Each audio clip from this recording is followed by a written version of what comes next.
বন্ধুরা, তো চলে এসেছি আবার একটা নিউ ব্লগ নিয়ে। তোমরা সকলে কেমন আছো অবশ্যই কমেন্টে বলো। আমরা কিন্তু বেশ ভালো রয়েছি। আজকের ব্লগটা কেউ স্কিপ করো না। আশা করছি আজকের ব্লগটা তোমাদের একটু হলেও ভালো লাগবে। তো আজকে হলো ভীম একাদশী, আর আমাদের এই অনুষ্ঠানের কিন্তু আজকের লাস্ট ডে। তো দেখো, এখানে কিন্তু আমি অনেকগুলো ফল টল কেটে নিয়েছি, আর এই যে রেডি হয়ে গেছি, যেহেতু আমাদের এখানে আজকের ভোগ মহোৎসবটা রয়েছে লাস্ট। আর প্রচুর জানো তো, প্রচুর মন খারাপ লাগছে। আর আজকে আমি যেইভাবে শাড়ি পরেছি এইভাবে কিন্তু আমি এখন পরেছি, ওখানে গিয়ে কিন্তু আমি আবার চেঞ্জ করে দেবো, যেহেতু এখানে অনেক শখ করে পরে বেরিয়েছি বাড়ি থেকে। বাট ওখানে গিয়ে আমার প্রচুর লজ্জা লাগছিলো, তার জন্য ওখানে গিয়ে আমাকে আবার চেঞ্জ করতে হয়েছিল। আর এই যে দেখো, আজকে যেহেতু ভোগ উৎসবটা রয়েছে শেষ, প্রচুর মন খারাপ। দেখো, এখানে মালসা ভোগটা রেডি হচ্ছে, আর আমি কিন্তু একটা মালসা দিয়েছিলাম আমার চিকুর নামে, তো সেই মালসাটা নেব। আর এখানে সকলের কি মন খারাপ দেখো। আর আমার যতটা মন খারাপ হচ্ছে, আর চিন্তা করো যারা একটা মাস গ্রাম ঘুরেছে অনুষ্ঠানের জন্য, তাদের কতটা মন খারাপ। এক মাস ধরে গ্রাম ঘুরে ঘুরে যদি এক নিমেষে কয়েকদিন 2-3 দিনে শেষ হয়ে যায়, কতটা মন খারাপ হয়। আমি যেতে পারিনি, আমি যেতে পারিনি, আমার পাপানটা অনেকটাই ছোট, তোমরাই জানো। তো যতদিন না বড় হচ্ছে, সত্যি কথা বলতে আমি যেতে পারবো না। আর যতটুকু পেরেছি ওদের সঙ্গে রাত জেগে একটুখানি হলেও অবদান দেওয়ার চেষ্টা করেছি। জানি আমি বেশি পারিনি সময় দিতে, তবুও মন থেকে দিয়েছি যতটুকু সময় দিয়েছি। যাই হোক, মন খারাপ নিয়ে চলে আসলাম বাড়িতে। আর রাত্রে তো কিছু খেতে হবে, আমি যেহেতু সাবু খেতে পারি না, আমি একটু ডাবের জল খেয়ে শুয়ে পড়বো। আর তোমাদের দাদাভাইকে এই যে আমি সাবু দেবো, তার জন্য বাবা একটা বাজার থেকে নারকেল নিয়ে এসেছিলো, সেটা আমি কুড়ে নিয়ে এসে এই যে দেখতেই পারছো। আর কালকে কিন্তু আমাদের বাড়িতে বাল্যক ভোজন দেওয়া হবে। বাল্যক সেবন দেওয়ার পরে কিন্তু আমাদের উপোস ভাঙা হবে। তার জন্য এই যে অনেক কিছু সবজি এনে রাখা হয়েছে, কালকেরটাও এই ব্লগে দিয়ে দেবো, তোমরা দেখতে পাবে। আর এখানে কিন্তু অনেক কিছু মা ভিজিয়ে রেখে গেছে, চলো কি কি রেখেছে তোমাদেরকে দেখাই। তো প্রথমে দেখো, এখানে কিন্তু মিশ্রি এখানে ভিজিয়ে রেখেছে, আর রেখেছে এখানে কলা রেখেছে, যেটা সাবু দিয়ে খাওয়ার জন্য। আর আমি যেহেতু সাবু খাই না, আজ তো কয়েকটা কলা আমি খেয়ে ফেলেছিলাম। আর এখানে দেখো, এই সাবুগুলো প্রচুর বড় বড় আর প্রচুর মোটা মোটা সাবুগুলো সব কিন্তু নরম হয়ে গেছে। তো এইগুলোই তোমাদের দাদাভাইকে এখন আমি মাখিয়ে দেব, যেহেতু পুরুষ মানুষ উপোস করতে কতটা কষ্ট হয়, তো সেটা আমাদের ধারণা নেই, কারণ আমাদের তো অভ্যাস রয়েছে তার জন্য। তো এখানে চলো, তোমাদের দাদাভাইকে আমি একটু মাখিয়ে দিই, তোমাদের দাদাভাই খেয়ে নেবে। আর প্রচুর বলতে ওর খিদে পেয়েছে, দুপুরে ওর তেমন কিছু খাওয়া হয়নি ফল ছাড়া। তো চলো তোমরা দেখতে থাকো। এখানে আমি চিনি দিয়ে দিলাম, নারকেল কুড়া আর একটু কলা কিন্তু দিয়ে মাখিয়ে দিয়েছি। আর একটু ফল দেবো, হলে খাবে, নাহলে না খাবে, কিছু করার নেই। তো চলো তোমরা দেখতে থাকো।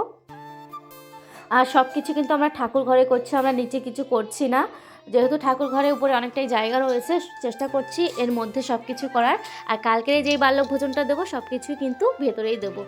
তো এই যে আসলাম, অনেকগুলো কিন্তু আমি কাছাকাছি করেছিলাম, সেগুলো কিন্তু আমার ভাজ করা হয়নি। এদিকে তোমাদের দাদাভাই শুয়ে আছে, তো সেই ফাঁকে ভাবলাম সবগুলো ভাজ করে নিই। কেমন অগোছালো তোমরা দেখতেই পারছো, আসলে প্রচুর কাছাকাছি করেছি, ভাজ করার একদমই সময়টাই পারছিলাম না, তার জন্য টুকটাক করে কাছাকাছি করে নিয়েছি। আর এখন এই ভাজটা করছি, তোমরা দেখতেই পারছো। তো চলো তোমরা দেখতে থাকো, পরে আরেক সময় তোমাদের সঙ্গে দেখা হচ্ছে, চলো দেখতে থাকো। 2000 years later. হ্যালো এভরিওয়ান, সকলকে শুভ সকাল। সকলে কেমন আছো? আশা করছি ভালো আছো, আমরাও কিন্তু বেশ ভালো রয়েছি। তো এই যে তোমাদেরকে বলেছিলাম কালকে বাল্যক ভোজন দেবো, যেহেতু ভিডিওটা একদিন পরে আবারও দিচ্ছি। তো এই যে দেখো, এখানে কিন্তু বাল্যক ভোজনের জন্য সব কিছু আমাদের রেডি করা রয়েছে। আর এখানে বাবা কিন্তু অনেক কিছু এনে দিয়েছে, যা যা করছি। তো আজকের এই মেনুতে কিন্তু অনেক কিছুই রয়েছে, ডাল রয়েছে, ব্যাট ভাজা রয়েছে, আর চাটনি রয়েছে, পায়েস রয়েছে, পনিরের একটা তরকারি রয়েছে, আর ভাত রয়েছে। তো রান্নাবান্নার পরে তোমাদেরকে সব কিছুই কী কী রান্না করলাম শেয়ার করব। আর আমার কিন্তু প্রচুর পরিমাণের খিদে পেয়েছে, তার জন্য এই যে তোমাদের দাদাভাই কটা বাদাম ভিজানো বললো, এগুলো খেয়ে নাও। তো এগুলো আমি খেয়ে নিয়ে আবারও রান্নার কাজে হাত দিয়ে দিলাম। তো দেখো, এখানে কিন্তু আমার ভাতটাও হয়ে গেছে, ভাতটা আমার আগে হয়ে গেছে। আর এখানে আমি পায়েসটা করছি। আর জানো তো, সবগুলোই রান্না কিন্তু আমি একা হাতে করেছিলাম, আর কিছু বাচ্চাকে বলা হয়েছে, সকলে খাবে। আর এখানে দেখো, এখানে পায়েস করছি এখানটায়। আর এখানে আমার ডালটাও কিন্তু আমি ফোড়ন দিয়ে দিয়েছি, শুধু আর একটু হলেই ডালটা নামিয়ে ফেলবো। এখানে আমার ডালটাও কিন্তু ফোড়নটা দেওয়া হয়ে গেছে, ডালটা একটু ঘন ঘন রেখেছি, দেখতেই পারছো। আর সকলে জানো তো, খাওয়ার পরে সকলের বেশ ভালোই লেগেছিল, সকলে বেশ নামটাও করেছে, শুনে ভালোই লাগলো। আর এখানে দেখো, পনির এনেছে বাবা, আর এখানে ব্যাট রয়েছে। তো চলো টুকটাক করতে করতে রান্নাটা সেরে নিই। আর এই যে আমার পায়েসটাও কিন্তু পুরো হওয়ার মুখে চলে এসছে, আমার পায়েসটাও কিন্তু এক্ষুনি হয়ে যাবে। তো পায়েসের সাইডে কিন্তু আমি চাটনি বসিয়ে দিয়েছি, ডাল হয়ে গেছে তোমাদেরকে তো বললাম। তো এই যে দেখো, এখানে কিন্তু আমি টমেটোর চাটনি করছি, তার জন্য আমি এখানে টমেটোটাও দিয়ে দিয়েছি। তো এখানে আমার রেডি হয়ে গেছে টমেটোর চাটনি, পায়েস, ডাল, ভাত। বাকি থাকলো আমাদের পনিরের তরকারি আর ব্যাট ভাজাটা। তো চলো এক এক করে সেগুলোও করে নেওয়া যাক। আর মা কিন্তু আমাকে পনিরটা কেটে দিয়েছে, আর এখানে কিন্তু আলুটা কেটে দিচ্ছে। আর জানো তো গাইস, এই ফার্স্ট কিন্তু আমি পনিরের তরকারি রান্না করছি। এর আগে কিন্তু আমি পনির কখনো রাঁধি না, যেহেতু আমি পনির খাই না, আমার ভালোই বাসি না, তার জন্য আমার পনির তেমন করে কখনোই রান্না বান্না করতে আমি করি না, এই প্রথম। তো এখানে দেখো আমি কিন্তু সব কিছু কষিয়ে নিয়েছি, দেখতেই পাচ্ছ। তার মধ্যে কিন্তু আমরা সবিনও দিয়ে দিয়েছি পনিরের মধ্যে। আর এখানে ব্যাট ভাজা করে নিয়েছি, ফাইনাল তরকারি আমার রেডি। এই যে দেখো পুরো হওয়ার মুখে চলে এসছে। তো চলো অ্যাকচুয়ালি তোমাদেরকে দেখাবো কী কী রান্না করেছি। আর এখানে সকল বাচ্চারা কিন্তু খেয়ে চলে গেছে, লাস্ট আমার পাপান আর রাজ খাচ্ছে এখানে, আর সকলের কিন্তু খাওয়া দাওয়া হয়ে গেছে। তো চলো এক এক করে উঠিয়ে উঠিয়ে দেখাই ফাইনাল আমার কী কী রান্নাটা হলো। তোমাদেরকে অবশ্যই বলেই দিয়েছি, তো যাই হোক আবারও একবার দেখিয়ে দিই। এখানে কিন্তু আমার পনিরের তরকারিটা হয়ে গেছে, আর এখানে ব্যাট ভাজাটা তোমরা দেখতেই পাচ্ছ, আর রয়েছে চাটনি, আর রয়েছে এখানে পায়েসের কালারটা কিন্তু সেই হয়েছে, আর হয়েছে ডাল, আর এই যে ভাত।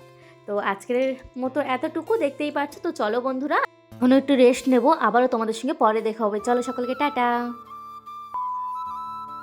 একদম চলে আসলাম সন্ধ্যের সময়, যেহেতু আজকে আমাদের একটা কালী পুজোর নিমন্ত্রণ রয়েছে, তো সেখানে যাওয়ার জন্য। তো এই যে দেখো আমরা একটু রেডি হয়ে নিয়েছি, আর সারাদিন যে কালকের উপোস করে যে আজকে খেয়েছি, একবারও কিন্তু খেতে পেরেছি, আর বেশি খেতে পারিনি। আর ওইদিকে আমার রাজকুমার আগে আগেই বেরিয়ে গেছে, এদিকে কিন্তু মা রেডি হচ্ছে, আর মা রেডি হয়ে বেরিয়ে গেছে। আর এখানে দেখো মিষ্টি ঠামিদের বাড়িতে আজকে কালী পুজো, তো মা নিয়েছে মিষ্টি ঠামির জন্য একটা শাড়ি নিয়েছে, তো সেটাই এখানে দিচ্ছিল।